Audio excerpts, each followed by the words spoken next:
पर निकल चाचा यार घड़ी करिया बा 2:07 हो गइल बा।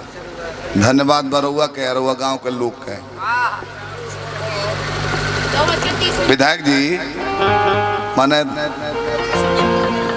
70,000 के ब्यास कोइला पर 80,000 के आ तबो 12 बजे के बाद कहीं लोग ने कोनो जिला हो गए ऐसे के कंप्यूटराइज हो गइल बा। तू रामायण का कहबो धन्य है बाबा। तो चिलइबो 50,000 लेके बिना पैसे के जाने की 400 का रिचार्ज भरा तब राम जी के जो अनेक कांड दबा दबा हचावे लगा था मोबाइले में। का विधायक जी जीवन चीज देखो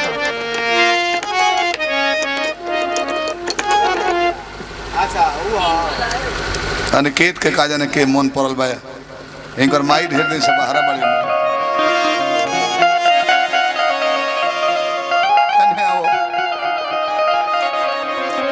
राहुल बाबा मन तारा से उम्मीद ना रहे रानी। राहुल बाबा मन पड़ता रही इनका राहुल बाबा मन पड़ता रहे इनका राहुल बाबा मन पड़ता रहे तब ने गीत कल गावे के चित पर चढ़ी गइल। खैर कौन बात हम क्या कोने फोन को दी महाराज राहुल बा के तो हम बहुत मानी ले गोड़ लगता नहीं जैसे वहाँ के देखब जरूर यूट्यूब हमार गाना छोड़ी लेना।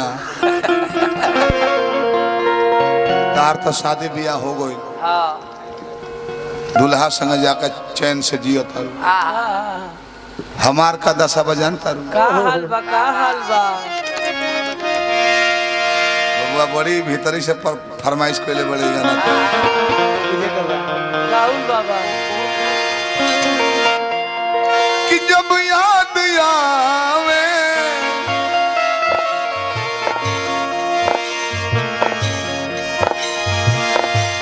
जब याद आवे कुछ न भावे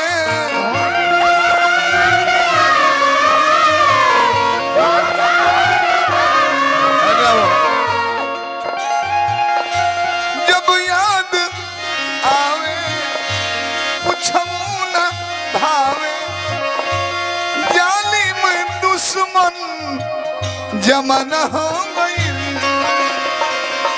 जननी की मन के रहिया पन इहो तो बेगाना हो गई